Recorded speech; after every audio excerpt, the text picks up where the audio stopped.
Mot du jour, bonjour. Alors, je suis toujours avec le livre L'espoir est une force.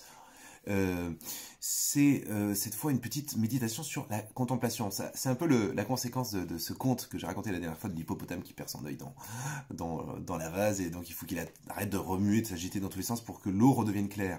En fait, tout est dans le regard.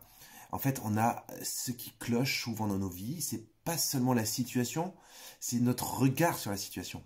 C'est notre façon de voir les choses. Et d'ailleurs, on sait bien que quelqu'un qui est de nature un petit peu, on va dire, déprimé, voire dépressive, a la tendance à, comme par hasard, ne voir que ce qui va mal.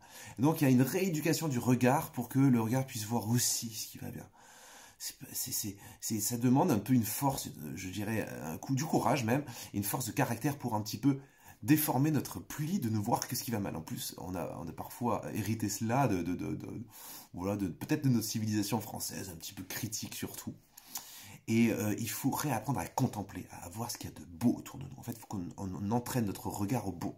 Un petit peu comme je me souviens dans mes cours de solfège, quand j'étais gosse, eh bien on devait distinguer les différents instruments qu'on nous faisait écouter dans une musique. Là, mais c'était pas en vidéo, c'était vraiment juste le son, avec le son, savoir distinguer tous les instruments, même à un certain moment donné, les harmonies.